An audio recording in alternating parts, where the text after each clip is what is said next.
Бъркачна война. Разказ от Педро Хуан Гутиерес. Гордън пресичаше бавно Карибите, от югоизток към североизток. Хич не бързаше. От 4 дни ураганът се разхождаше и оставаше следите си навсякъде. 2000 души загинаха в Хаити, 300 в Санто Доминго. Разгневеното море се надигаше над Малекон. Вятърът разпръскваше селитрата върху старите и срутени сгради.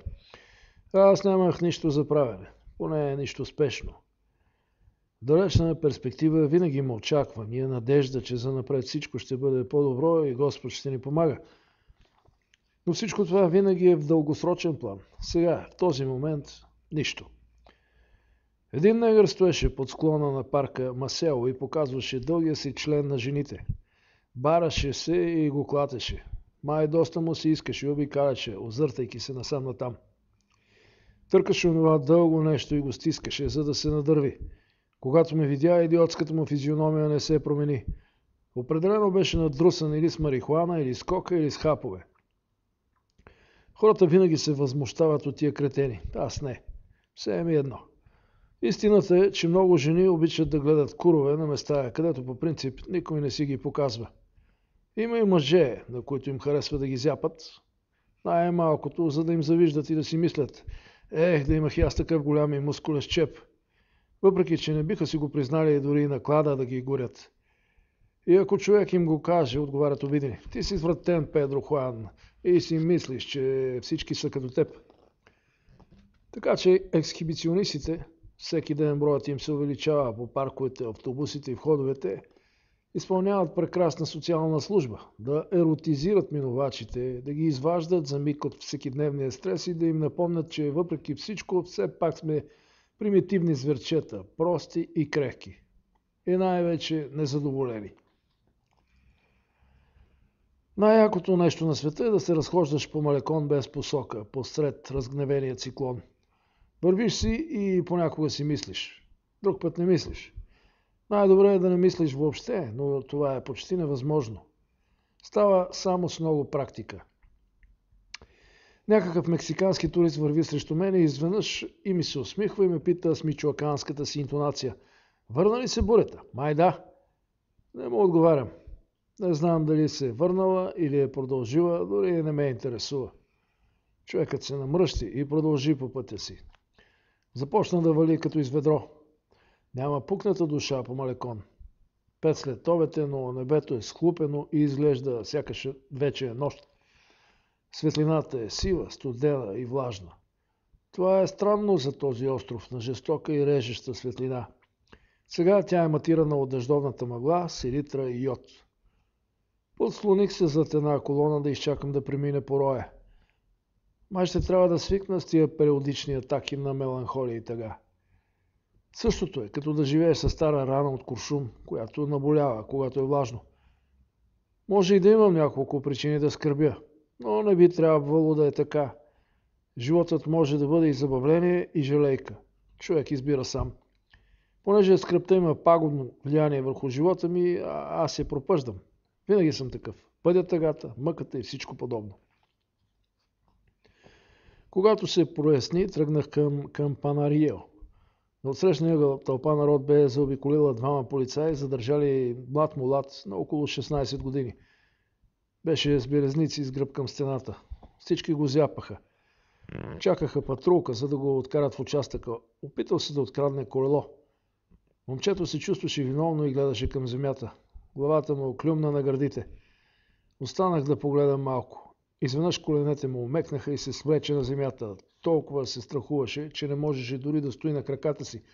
Хората наоколо мърмореха: така, преебали се сега. Защо не помисли по-рано, кретен такъв? Тръгнах си. След няколко метра се отдалечих от Малекон и от вятъра.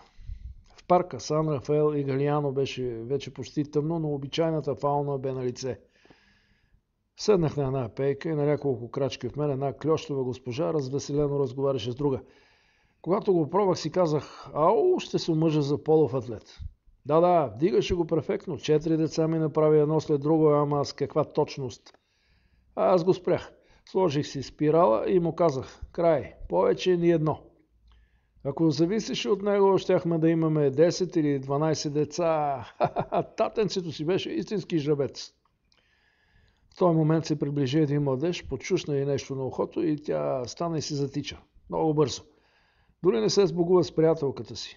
Булеварден бизнес. Или бързаш, или идва друг и ти тегли шута.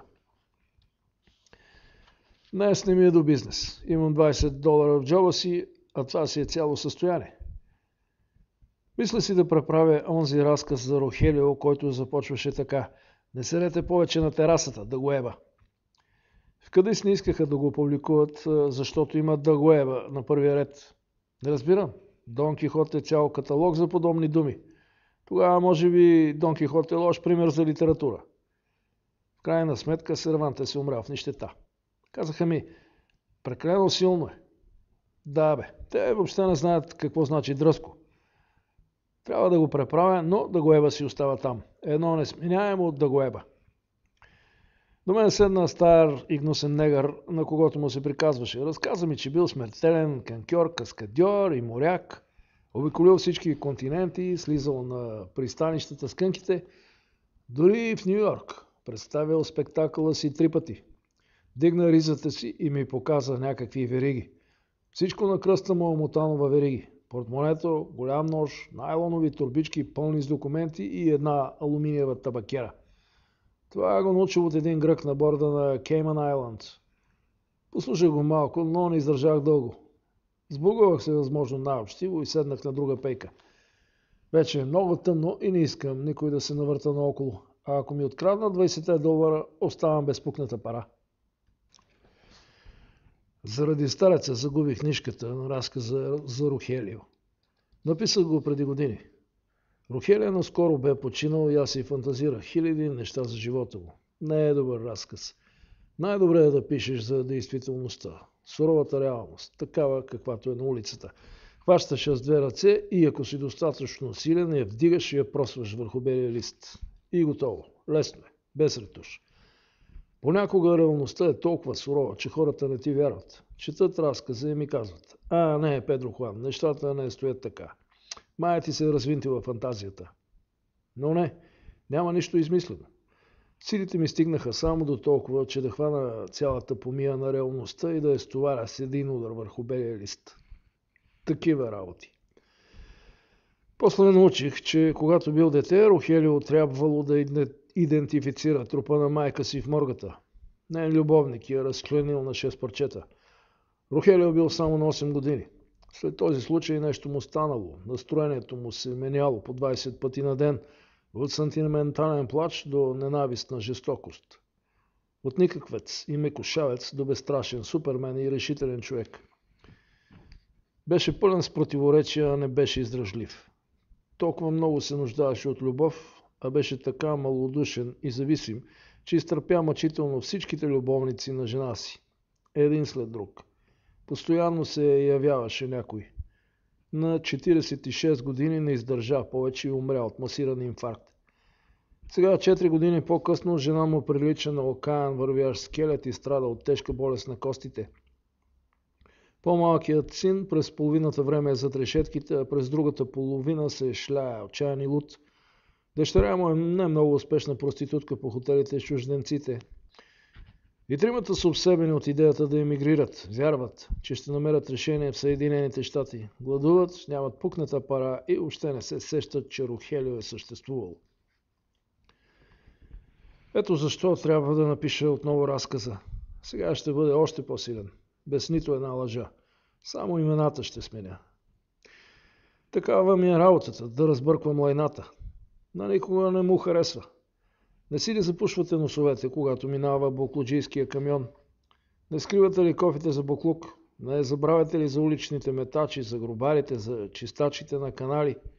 Не се ли погносявате, когато чуете думата мърша? Затова и никой не ми се усмихва да поглеждат в другата посока, когато ме видят. Аз съм един бъркач на лайна. Иначе търся нещо в лайната. Обикновено не намирам нищо. Но мога да им кажа: вижте, намерих диамант между лайната, или намерих една добра идея сред лайната, или намерих нещо красиво. Не е така. Нищо не търся и нищо не намирам. Затова не мога да докажа, че съм прагматичен и социално полезен човек. Правя същото като децата.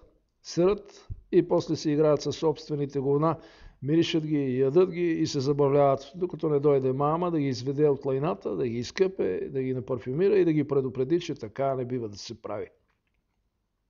Това е всичко. Не ме интересува нито декоративното, нито красивото, нито сладкото, нито прекрасното. Затова винаги съм се съмнявал в скулпторката, за която бях женен по едно време. Имаше прекалено много мир в скулпторите и за да бъдат добри. Изкуството служи за нещо само, ако е непочтително, измъчено, изпълнено с кошмари и отчаяние. Само едно разпалено, недостойно, жестоко, просташко изкуство може да ни покаже другото лице на света, това, което никога не виждаме или което никога не искаме да видим, за да спестим безпокойството на съвестта си. Точно така. Никакъв мир и никакво спокойствие. Който постигне душевно равновесие е прекалено близо до Бог, за да бъде артист. Пъхнах ръце в джобовете и усетих 20-тачката. Можех да си купя бутилка ром и пакет цигари. В стаята ми на покрива циклонът вероятно в очи със страшна сила. И ще още по-добре, ако подбера нагоре някоя мулатка. В този момент от някъде изникнал на луда негърка. Познаваме се от квартала. Не я поздравявам, но тя е нахална и винаги се опитва да ме заговори. Бързо се приближи до мен. В продължение на няколко години последователно беше най-бедната, най-гнусната и най-воняща негърка в целия квартал.